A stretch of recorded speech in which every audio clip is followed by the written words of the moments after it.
I found out my best friend was sleeping with my boyfriend, and when I exposed them, she had the nerve to blame me for not paying attention to him.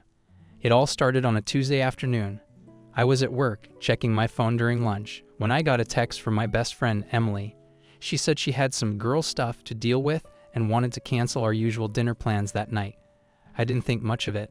I've known Emily since high school, and we're 26 now. Canceling plans last minute was nothing new.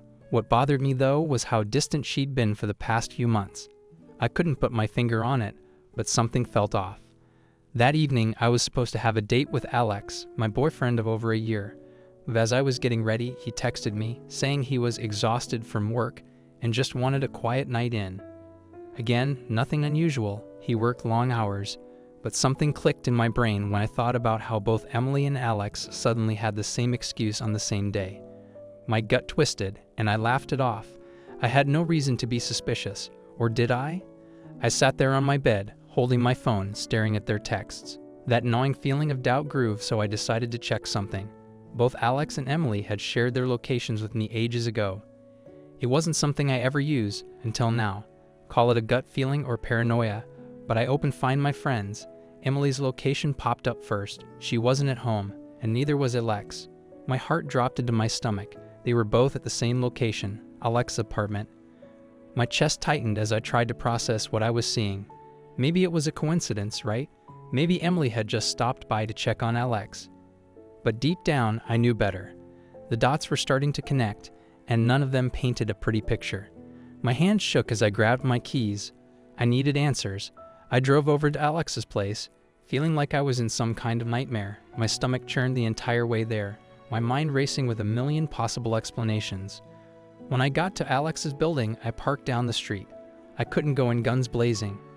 I didn't want to look crazy if I was wrong, so I took a deep breath and walked up to the door quietly. My palms were sweaty and my heart was racing, but I knew I had to see this for myself. I reached the top of the stairs, and that's when I heard it, laughter. It was Emily's laugh, unmistakable and light, the same one I'd heard 1,000 times before. It was coming from Alex's apartment. I stood outside the door, frozen in place. My mind was screaming at me to leave, but my feet wouldn't move. I raised my hand to knock, but something stopped me. Instead, I twisted the doorknob, and to my surprise, it wasn't locked. I pushed the door open slowly, stepping inside as quietly as I could. What I saw next made my blood run cold. There they were, Alex and Emily, sitting on the couch together, her legs draped across his lap. They didn't even notice me at first. They were so wrapped up in each other, laughing and talking like I didn't even exist. I felt like I was going to throw up. My heart pounded in my chest, and for a split second, I considered just turning around and walking out. But the anger bubbling up inside me wouldn't let me leave. I took a deep breath and stepped forward. What the hell is going on here? They both jumped like they'd been caught red-handed, which they had. Emily scrambled to her feet, her face flushing with guilt.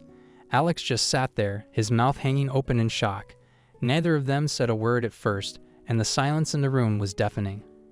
My heart was racing, and I could feel my hands shaking, but I wasn't going to let them see how much they had hurt me. Not yet. Emily was the first to speak.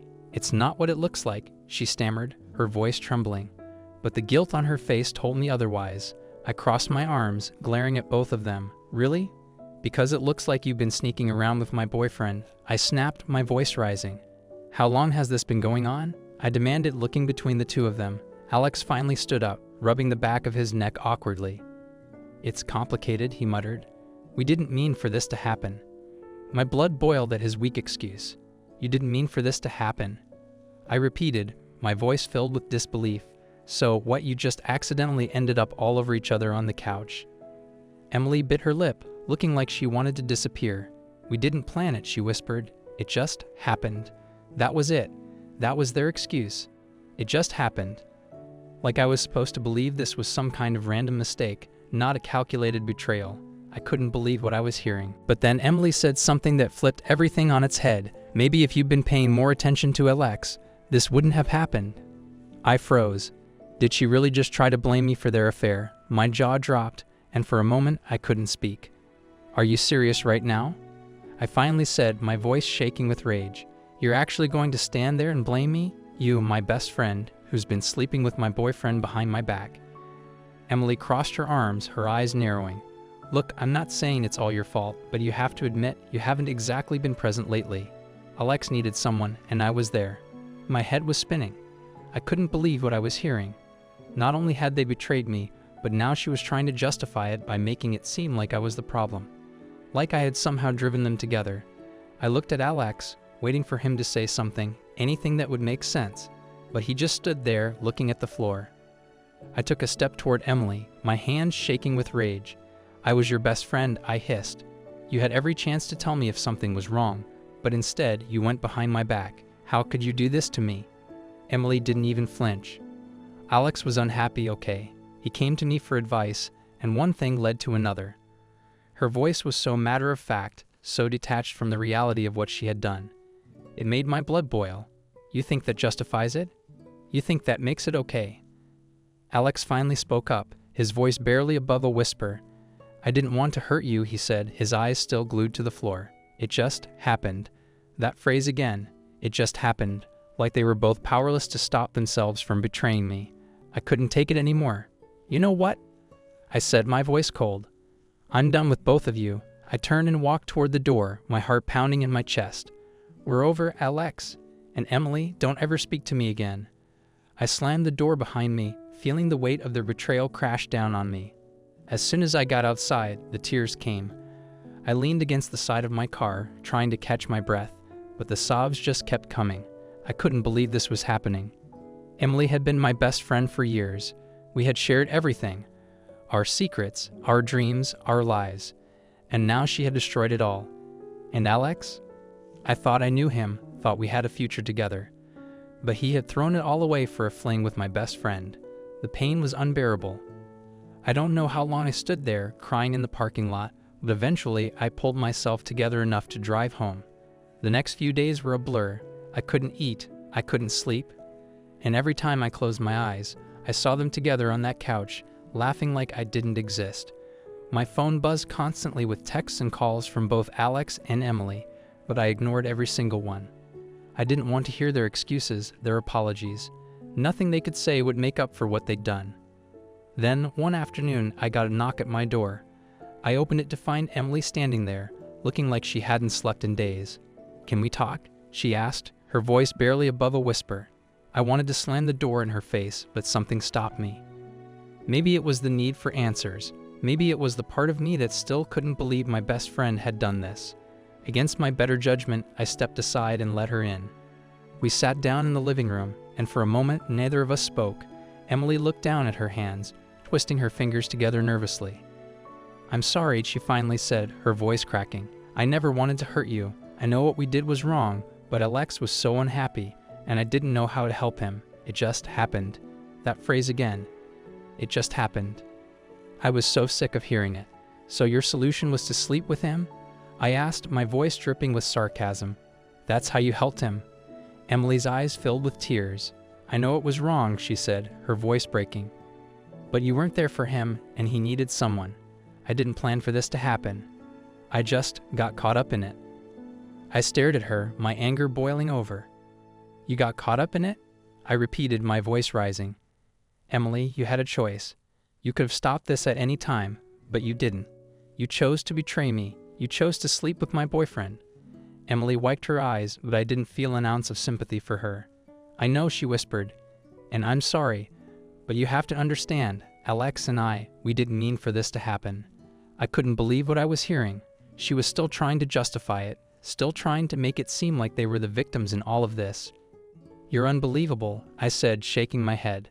"You've been my best friend for years, and you threw it all away for a guy, for my boyfriend, and now you expect me to just forgive you?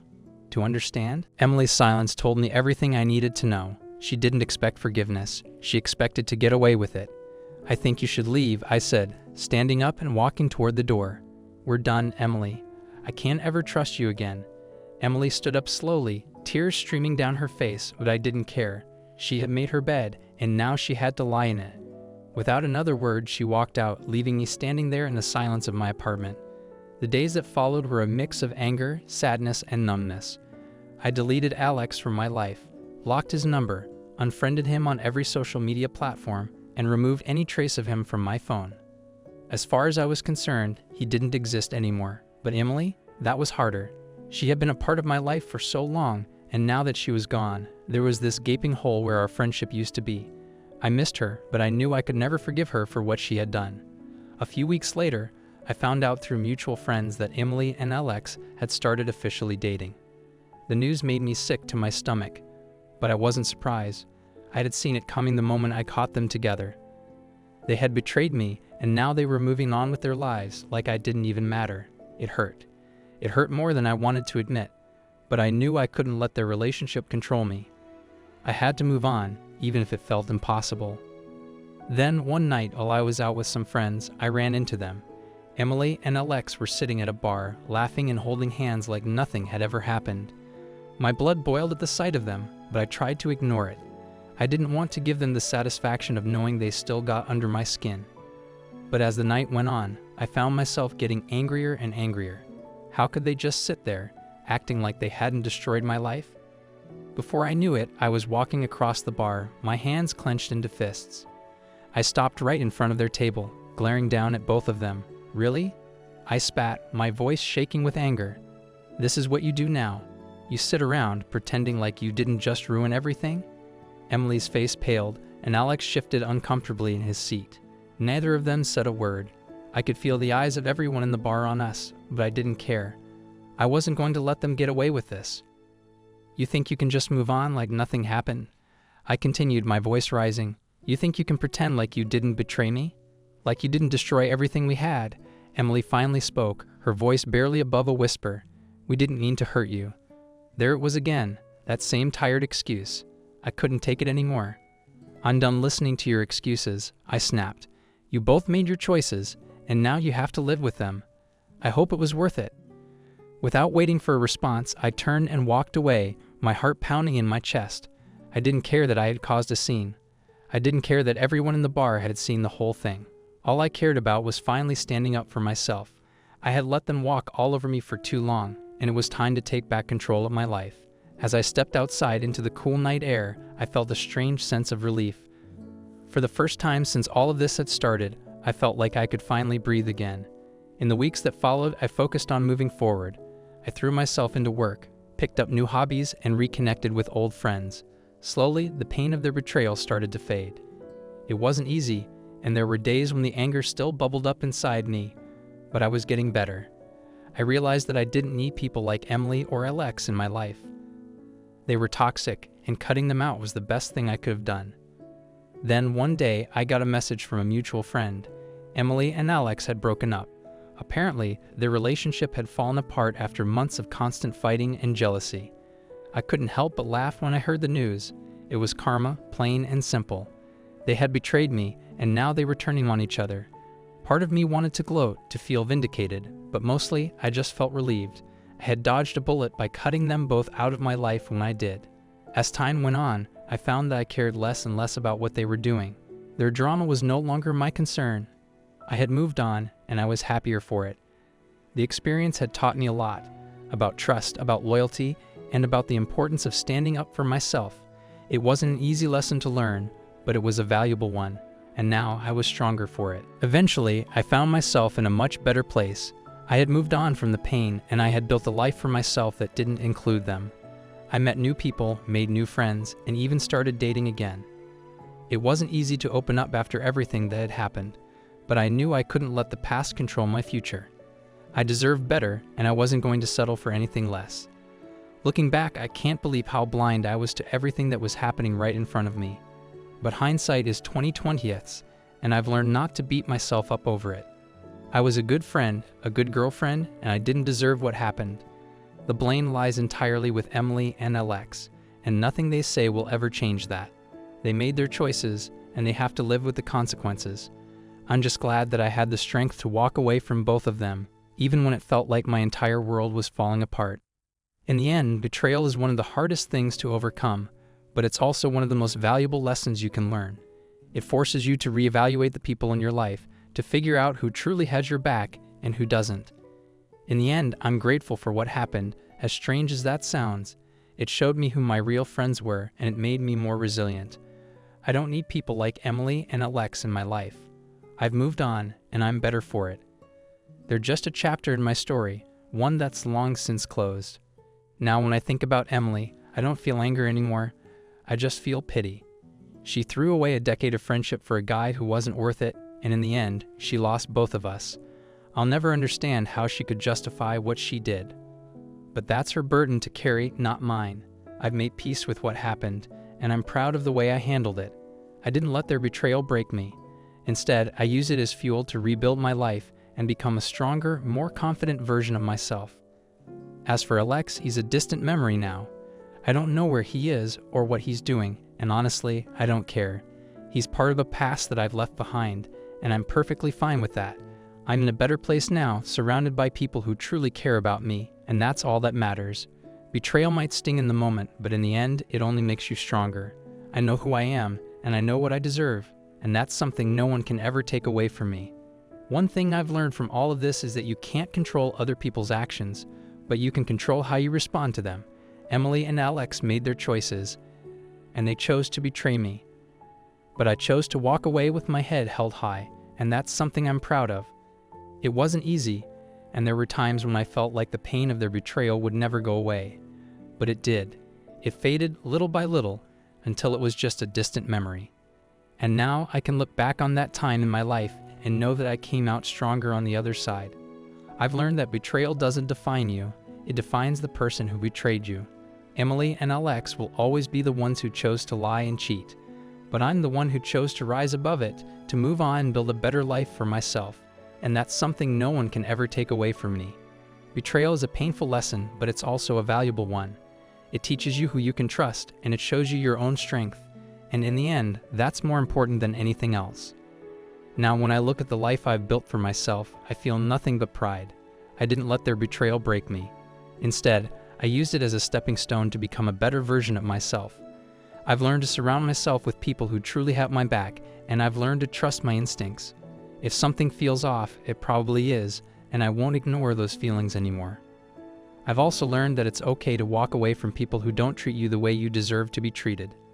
Life is too short to hold on to toxic relationships. In the end, I'm grateful for the lessons I've learned through this experience. It wasn't easy, but it was necessary. Betrayal taught me the importance of self-respect, of knowing my worth, and of standing up for myself when others try to tear me down. I've come out of this stronger, wiser, and more resilient than ever. And for that, I'm thankful.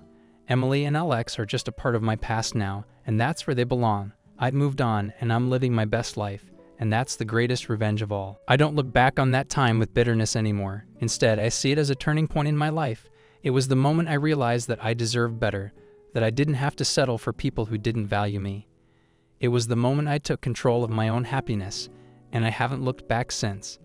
I've learned to trust again, to love again, and to surround myself with people who truly care about me. I've built a life that I'm proud of, and I've done it on my own terms. That's something no one can ever take away from me. Betrayal may have knocked me down, but it didn't keep me down. I picked myself up, dusted myself off, and kept moving forward. And now I'm stronger than ever. I know who I am, and I know what I deserve. I don't need validation from anyone else. I'm confident in my own worth. And that's the greatest lesson I've learned from all of this. In the end, it's not about the people who hurt you. It's about how you rise above the hurt and become a better, stronger version of yourself. And that's exactly what I've done.